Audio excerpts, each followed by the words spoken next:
Hey you all, also hi to fellow dressmakers. You're welcome to another interesting tutorial. My name is Confidence. In this video, I'll be showing you how I made this skirt. It's an A-line skirt with stylish back, just as you can see it here. And I used to make this skirt way back to 17 to 18, a lot for people. But recently, I've not been seeing this style and I thought to make it again, this time for my mom. And you can tell that this is so stylish.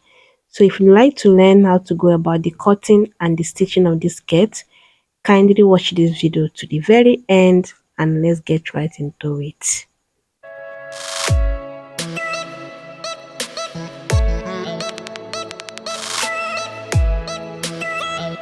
So for this skirt, I used about 4 yards and I made sure I did not exceed 4 yards, even though I had about 6 yards of the fabric.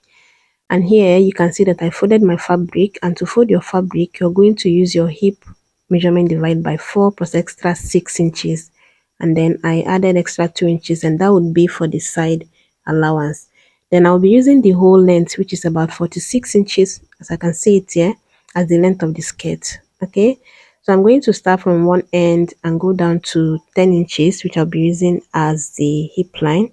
Then I'll go down to 20 inches, and that would be the knee line. Okay, you can decide to minus your half length and go down to what you measured as your knee if you don't know how to go about it from the waist to the knee. Okay, then on the waistline, I'm going to take the waist measurement divide by 4. I'm going to mark it, then I'll be adding extra 2 inches, sewing, and then the final allowance. On the hip line, I'll be doing the hip measurement divide by 4 plus extra 2. Then whatever I have on the hip, I'm going to minus 2 inches and mark it on the knee. And that would be the knee measurement. Okay, so I'll come to the hem and then take the hip measurement divide by 4 again, and I'll be adding extra 6. So your hip measurement divide by 4 plus extra 6. Then the other part that I have left, I'll just be adding it. Then on this end, I'll be coming up by 1.5 and then curve it going to the center, just so that part is not too pointy. Okay, I'm going to connect from the knee to that part just the same way. You can see that I'm freehanding this. You can decide to use your your rule to rule it out. Okay, and I'm going to curve this other part, and that's it. It's as simple as that. So I'm going to just cut out this piece now. Then I'll go ahead and fold another fabric. Then I'll show you how to go about cutting the back. So after folding the fabric, I went ahead to mark out 2 inches, and that would be 7 as the zipper allowance. Okay, then I'll start from this end and go down to 10 inches I'm using as the hip line, and go down to the 20 inches I'm using as the knee line. Like I said before, if you didn't measure from your waist to your knee, you can decide to just minus your half length and go down to your knee length. Okay, so I'm going to come to the center back and go down again to the 10 inches, which is the hip line. Then I'll be going down to 20 inches, which is the knee line. Then on the waistline, from that center back line, I'll be coming in by 1 inch. I'll do the same thing on the knee. I'll come in 1 inch. Then I'm going to use my rule to connect it this way to the hip. Just connect from that 1 inch to the hip, and then on the waist again, I'll connect from the hip to that 1 inch, and that's it. Now start from that point and take the waist measurement divide by 4 plus extra 2 inches allowance. I'll come to the hip and take the hip measurement divide by 4 plus extra 2 inches allowance. Then whatever it is I have on the hip line, I'm going to minus 2 inches from that and mark that as the knee measurement. Okay, and I'm going to connect from the knee to the hip and from the hip to the waist, just like this. So on this other end, I'll be doing the same thing I did on the front part. The hip measurement divide by 4 plus extra 6 inches. Then whatever I have left, I think I added about 2 inches allowance. The same thing I added as the side allowance on the hip, on the waist, and on the knee. I hope that is clear enough. Okay, and I will also come up 1.5 from the end, just so that part is not really sharp. Then this is the regular way we connect the back of the A-line, right? But we won't be needing that. I'm just trying to have it there just so you know that we won't be using that method. Okay, So what I'll do now is to go ahead and add my zipper allowance. I'll add 1 inch on the waist, 1.25 on the hip, half inch on the knee. You can decide to just do 1 inch on the waist, on the hip, then half inch on the knee. Then I'll connect it this way, and that's the zipper allowance. Now I'll come to the knee, not from the zipper allowance, from the that 1 inch we came in from the knee line, right? I'll measure 3 inches. I'll extend the line, but just know that I didn't measure this from the zipper allowance line. Then I'll come to the hem. I'll come in 6 inches from the center back line. That 2 inches I marked out as the zipper allowance earlier, right? From that point I came in 6 inches. The on the knee line 3 inches, on the hem 6 inches. Okay, so by the time I open it up, the knee line is going to be 6 inches, and then the hem line is going to be 12 inches. Then I'm going to give it a curve this way after connecting it straight, right? And that's it. So I'm going to cut out this so that you see what it looks like.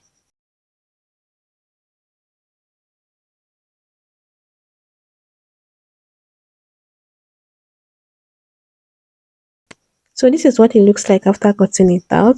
And then I'll be taking note of the radius and the length because I want to cut flare next. So this is where we curved from, right? So I'll measure from the knee all the way to the hem, and I have about 26 inches. So the length of the flare is going to be 26 inches. Then for the radius, I have 3 inches here. So for the fullness, you can determine how full you want it to be. You can decide to times this 3 inches by 3 or by 4, depending on how full you want it on that point. Okay, but you cannot cut it just that 3 inches. You have to add to the fullness to make it really full, so that you add your plate. Okay, so I'm going to fold it like I want to cut a 180-degree flare. Of course, that's what I'm going to cut, right? I'm going to fold it into two first, then I'm going to fold it this way. Can you see? Just to have that A shape, just a 180-degree flare, not a full flare. Okay, so depending on the fullness you choose to do at the back, that's what you'll be determining to use as the radius. I first marked this one to use as the radius, and it was way too big, so I'll be coming up like 2 inches from that previous line, and then I'll mark it this way. Then from this, now I measured and I'm okay with what I have here now. So I'm going to start from that point and mark the 26 inches we measured as the length, but because of trust issues, I'll be doing 28 inches. Okay, so I'm going to mark from that radius. I'll measure from that radius to 28 inches. I'll mark it all the way to the other end. Then I'm going to connect it. And that's it. We have the radius and we have the length. Then I'll simply go ahead and cut it out. Make sure you have what you want to have as the radius, like it will give you the fullness that you desire, and then you also have the length. So I'm going to notch on the center this way. Then on this other part, I'll simply go ahead and blend it in just as you can see me do it here. You can decide to use your chalk and mark first, but this part is very important. You cannot just leave it straight like that. Go ahead and blend it in to have something like this, because we'll be gathering and we also want it to blend into the curve we have on the skirt, right? And after cutting, these are all the pieces. We have the front piece and we have the back pieces and we have the flare. I'll go ahead and cut out the lining for all of the pieces to have something like this. Can you see? I cut out lining for every of the pieces, full lining. And then I went ahead to cut out this half circle too. You can see that I have lots of joining there, because I said I made sure I did not exceed 4 yards of the Ankara fabric I used. Okay, and this is the big flare, right? This smaller one will be going on top of the big one, just as you saw it in the beginning of this video. Then this one is the front part. I also have the full lining, and then this is the back part. I also cut out lining, full lining for it, and then we'll go ahead and start joining. So I'm going to just turn all the turnable. I'll start with this front. So I pressed in one layer of paper stay on the waistline, both the front and back, and both on the lining and on the fashion fabric, just to stabilize the waistline. Okay, I won't be adding band. So I'm going to place the lining right side facing right side on the fashion fabric. The lining does not have a right side, but because of the interface, you have to place it in a way that it will be as if you place it right side facing right side. Okay, so I'm going to first stitch on the waistline with about half inch. Then after that, I'll top stitch on the lining. Then I'm going to stitch on the down part to have something like this. Okay, make sure you cut off all the flying threads while you sew. So after sewing, I top stitch just as you can see it here. Can you see? Then on the down part, I also turn it out just like this. I stitched on the down part. Now you're going to hold it this way. You start from the top and sew all the way to the down. Okay, it should look as if you're turning it up, like it's a turn up. Can you see that? I only trimmed out half inch from the lining just so it's not the same as the fabric, like it's not the same length, just half inch. Okay, that's why you see the down part like that. Okay, so I'm going to go over to my sewing machine and then I'll stitch from the waist, right? Then when I get to this point, I'll stop and back stitch. Then I'll give a space like 3 to 4 inches and then back stitch again and stitch it all the way to the down. I'll sew the other part just straight without leaving any space. Okay, and after sewing, this is what it looks like. Can you see that? So I'm going to now turn it out from this space I left here.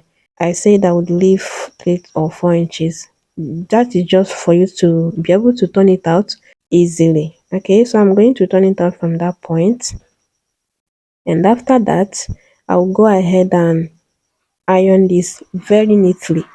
Just I'll go ahead and iron it, and when you get to this point, just iron it normally the same way you iron the other side. Then later on you can top stitch on that point, or you use your hemming gum to hold it down. Now let's work on this short flare. Okay, I pressed in paper stay on both fashion fabric and then the lining just to stabilize it. I wanted that look you saw from the beginning of this video. Okay, and that's why I did that. The other part, you can see the other part of the skirt, I didn't press in any interface, just on this short flare. Okay, so I'm going to place the lining right side facing right side. Then I'll bring in my 3 inches crinoline. You can use 2 inches if you choose to. Then I'm going to trim it and tape it down with this masking tape, just so it does not hurt the skin or poke the fabric, right? So after taping it down, I'm going to trim out the excess paper tape just like this. Then I'll go over to my sewing machine and then I'll start sewing first, like about 3 to 4 inches space. Then I'll place the crinoline on my sewing allowance. So whatever sewing allowance you choose to sew with, either half inch or 0.25, just place the crinoline on that sewing allowance. Then you're going to stitch just on the tip. Okay, you're going to stitch just on the tip all the way to the other end, and then you also leave out about 3 to 4 inches, and then you tape the crinoline back with the masking tape, just so it will not hurt the skin or poke your fabric. Okay, and it was after stitching that I realized I made a mistake here. I was supposed to stitch this crinoline, like place it on the fashion fabric. This is actually the second time I'm making this mistake since I started using this method of fixing the crinoline. Okay, but don't be like me. Just place your crinoline on your fashion fabric, and so that when you glue, it's going to go to the lining. Not that there's any side effects, but that is just how I started doing it, and I like it. This is the second time, like I said, I'm making this mistake, and I didn't even like it. I prefer stitching it on the fashion fabric, and then when you want to glue, you're going to glue it to the lining. Had it been I stitched on the fashion fabric, this method now I will turn it to the lining part, right? And then do this next process. But if you've been on this channel, you will know this is not how we usually do it, or we make mistakes sometimes. So you're going to apply your UHU and then you place your hemming gum on that spot. You can see how little amount of glue I applied. You don't have to plaster it, just so you hold the hemming gum down. Okay, so continue that way. You apply a little gum, you place your hemming gum on it until you get to this end, and then you're going to turn the fabric to the right side. Okay, just turn it out this way, and then I'll be going over to my ironing table. Okay, so you're going to steam press. Since I'm not using a steaming iron, I'll sprinkle some water, then I'm going to place the hot iron on that spot. You place it just for a few seconds, then you move it, you spray water. Make sure you arrange this very well. Okay, make sure you arrange it so that it's not like the fabric is not folding under or something like that. Then I'm going to continue like that. I sprinkle water, I place my hot iron on that spot for a few seconds, then I will move it and go to the other side until I am done doing that. So after that, I will now turn it to the lining part and then iron it out, just as you can see me do it here. And after doing all of that, this is what it looks like. So follow this simple method to do yours. Okay, so after turning all the pieces out, this is what I have. Can you see that? This is the front part. I turned all of them out and also gave it a good press just to have something as neat as this. Now this is the back pieces, like the two parts for the back, and you can see the only part open is the this part that will be fixing the tray into, like the flare we cut out. That's the only part open. So just go ahead and turn it out, just as you see me do it here. Then this next step is totally optional. First, I'll mark 1 inch, then 3 inches from that 1 inch, which is basically 4 inches. The other 1 inch will be where I'll be closing the skirt. Okay, so I'm going to now curve it, blend this into the previous curve I already have here. And the reason why I'm doing this is just so the piece that will be going to this side, just so it will shine. I don't want the skirt folding the flare in or something like that. That's why I said it's totally optional. You can decide to just leave it like that. And that is why I did not do this initially, just so I do not confuse you. Okay. So this part is totally optional. If you want to do it this way, fine. If you just want to leave it and fix your flare to the curve, it's also fine. So I'm going to hold this other part, trim it very well. Then I'll measure from the waist down to 9 inches. Then on that point, I'll be coming in by 1 inch. Okay, so I'm going to just blend it in this way, just like this. You should have a straight line, and I'll try to get the straight line. I will use my measuring tape to just connect it this way. So I'm going to stitch the marked part and then fix the zipper on the upper part to have something like this. Okay, so I also went ahead to press open the seam line, and then this other open part, you can now decide to hold it down, just stitch it to hold it down, hold the line and the fabric down. Then what I'll be doing next is I'll be taking the short flare and the bigger one, like the longer flare. Okay, I'll get the midpoint. This is the one that has clean onion, right? I'll get the midpoint. Then I'll also get the midpoint on this bigger one, which I already have there. I notched it after cutting it, right? So I'm going to remove all these pins that you can see here, because the next step will involve us not stitching it with the lining. So I'll have to separate it from the lining. This is the radius part, okay? I have turned the down part, just the down part. So this radius part and then the side is open. I did not turn that part. Can you see? I turned the down part only. So the side and then the upper part is open. So I'm going to match up the midpoint this way. Just place yours the same way you see me placing it. Okay. Then I'll go over to my sewing machine and then pleat this other one. This is the longer flare, as you can see, right? I'm going to pleat it just so it's the same with the shorter one, like the same radius, right? And then this is what I did on this end. Can you see how I blend this in? So I use the curve I already have on the bigger flare to blend in the shorter one. It's just very simple. I'm going to trim it out this way, and then I'll get the midpoint of this flare now.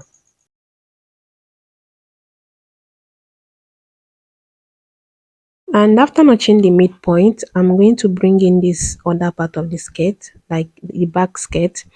and then I already have the midpoint. The joining I have on the center back will serve as the midpoint. So I'm going to match it up, right side facing right side, midpoint to midpoint, right? Then I'm going to pleat this way, okay? I'm going to pleat until I get to the end of the sharpest curve. To make it very easy for me, I'll be holding it down from the end. I'll hold the flare and then the skirt on the end, just this way, okay? I already turned the down part of the flare and iron, and there is a marking there, like the mark that iron gave it. So I'll know that I'll start from that point, right? So I'll hold it down on that end and pin it down. Then I'll carefully pin it down all the way to the part where it starts getting curvier. Okay, just watch closely.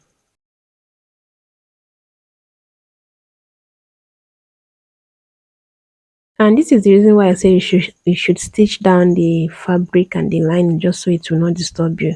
Okay, so I'm going to pin it down on this midpoint to midpoint, right? Then I will know that this excess I have here will be for pleats on this space here. So I'll do the same thing for the other side, right? Then I will know that this excess I have here will be for tiny tiny pleats on the space I have there. And that way the pleat is really uniform without it being bigger on one side. Okay, so after doing that, this is what it looks like. Can you see? Now let me show you how to go about the lining.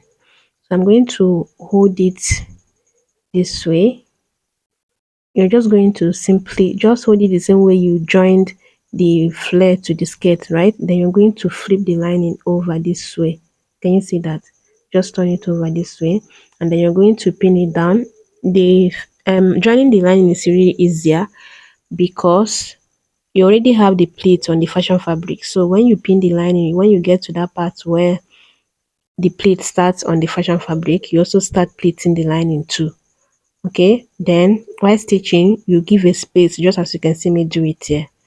Please use your pin if it will make it easier for you. And then you also match up the midpoint to midpoint, right? Like I said, when you get to where the pleat starts, you also start pleating the line in there. But you're simply going to follow the same step, but make sure you also leave a space because that's where you'll be turning the skirt from. If you just sew it like that, you will not see where you will turn the skirt from. So I'm going to stitch with half inch, right? Already have the midpoint pinned down. Then I'm going to sew all the way to the other end. And so far, this is what it looks like. Okay, so I started pleating the lining where the pleating already exists on the fashion fabric. Okay, and here I'm trimming out the thread on the space I left out to turn this out from. So I'm going to from this part now and turn it out, right?